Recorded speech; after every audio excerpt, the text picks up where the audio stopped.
Do you ever feel like you're surrounded by people online, yet somehow, completely alone? Like your screen is full of voices, but your mind feels quieter than ever? That emptiness you carry into the night, that sense that something is missing. It's not your imagination. Scientists across psychology, neuroscience, and sociology are now uncovering a truth no one prepared us for. Our digital world is slowly replacing real human connection with synthetic ones. In the next few minutes, we'll explore why your brain feels starved for something deeper, and what this digital age is quietly doing to our emotional lives. You wake up, and before your body even fully returns to itself, your hand reaches for your phone. It's automatic now, almost biological, as if your muscles have developed a memory of their own. The glow of the screen hits your eyes before sunlight does. Notifications line up like tiny digital taps on your shoulder, each one asking for a piece of your attention. You scroll without thinking, swiping through faces you haven't seen in years, opinions you didn't ask for, stories you weren't present for, and emotions you're expected to react to. You're surrounded by everything, yet somehow feel connected to nothing. And somewhere deep in your mind, a quiet, subtle question forms. Why do you feel so alone when the world is right in your hand? This question isn't unique to you. It has a defining feature of modern Western life, a psychological tension woven into the fabric of your daily routine. But understanding why it happens requires understanding how your brain evolved, what your emotional systems expect, and how technology has silently rewritten the rules of human connection. Your brain was never designed for this level of stimulation. Neuroscientists estimate that the average person now consumes more information in a single day than someone in the 17th century encountered in an entire year. Your mind is constantly decoding images, interpreting microtexts, tracking social cues, comparing lifestyles, absorbing emotional signals, and navigating algorithmic mountains of content. Every emoji, headline, notification, and short-form video clip passes through neurological filters that evolved for a completely different world. Imagine walking through a prehistoric environment with a small tribe. You would recognize every face, understand every social cue, interpret every expression, and track every subtle emotional shift. Your brain thrived in that world because it was built for the slow rhythm of reality. Conversations, shared work, communal living. But in today's digital ecosystems, your neural pathways are being blasted with stimuli at a rate they were never prepared to handle. And when the brain is flooded, it retreats. It shuts down emotional bandwidth, reduces empathy, and enters what psychologists call cognitive overload. You feel tired, unfocused, disconnected. Not because you're broken, but because you're overwhelmed. But the deeper problem goes beyond stimulation. It's about what your brain isn't getting. You spend hours interacting digitally, yet you remain starved for something essential, real social signals.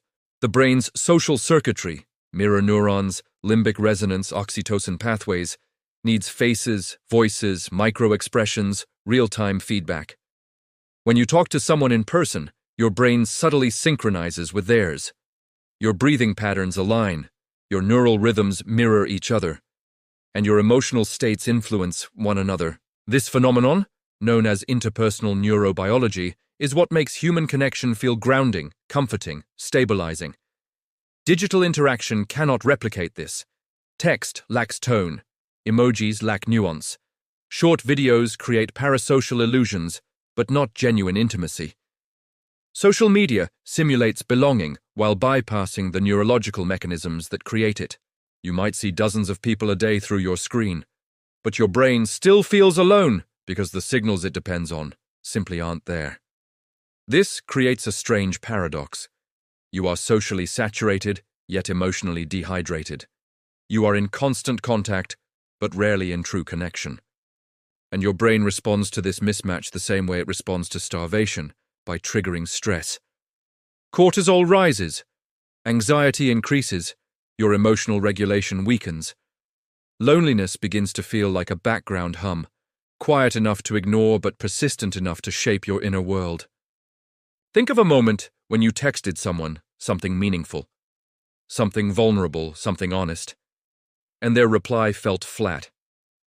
Not because they didn't care, but because text compresses emotion into symbols too small to carry the weight of what you felt.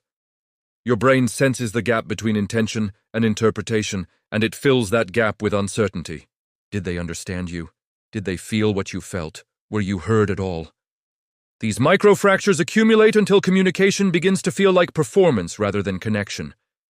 And then you start to adapt.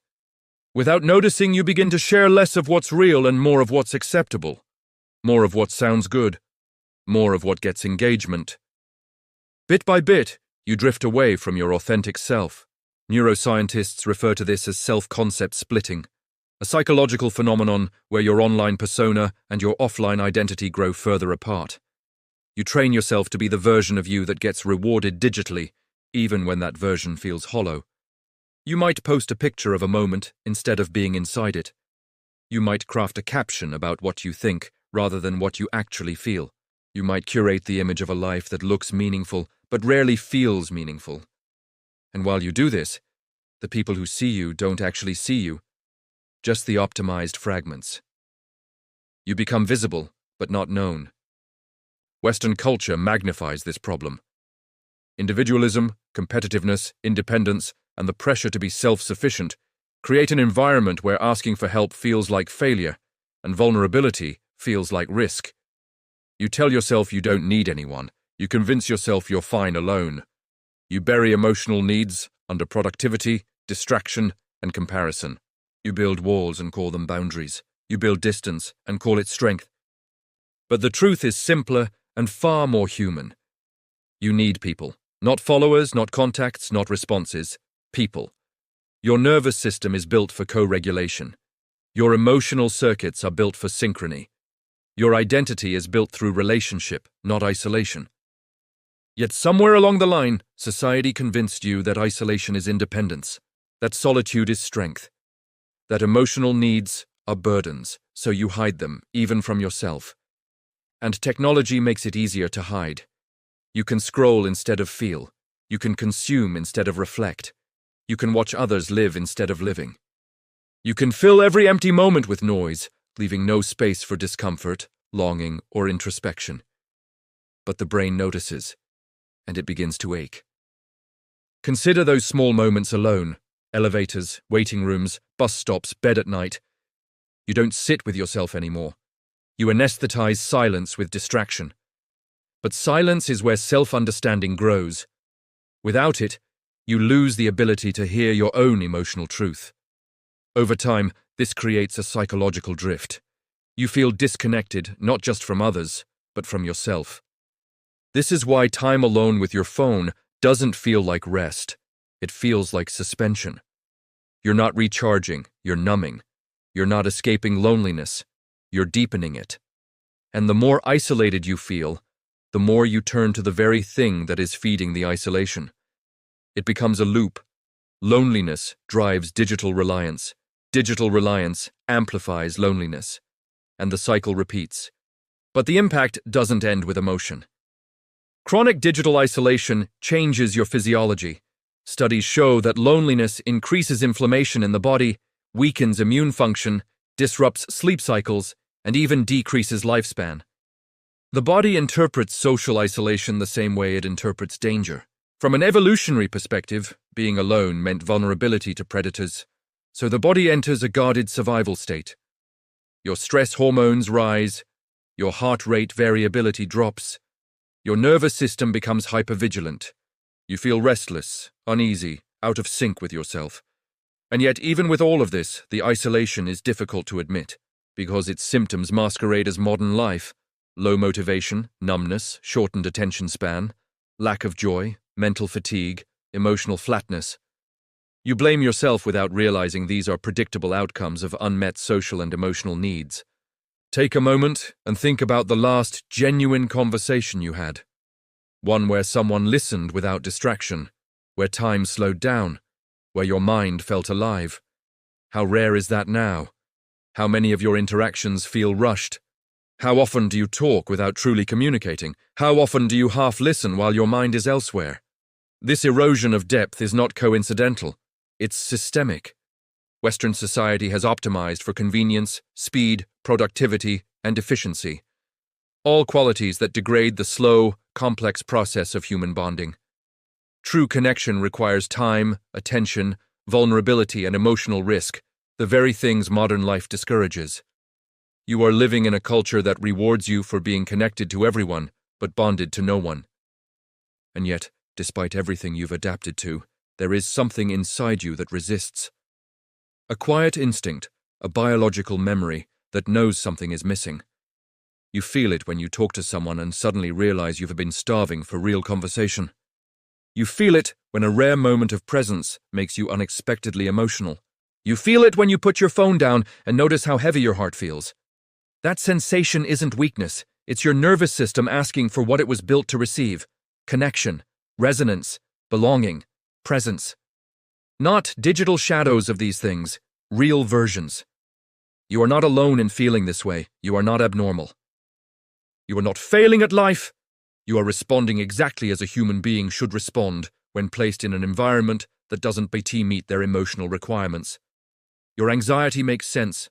Your numbness makes sense. Your restlessness makes sense. Your disconnection makes sense. You are living in a world that gives you everything except the one thing your brain needs most: human closeness. But awareness changes everything. Because once you understand the psychology behind your isolation, you can begin to dismantle it. You can start noticing when your brain is seeking stimulation instead of connection. You can start recognizing when loneliness is being masked by habit. You can become conscious of the way your environment is shaping your emotional reality. And the moment you become conscious, you regain power.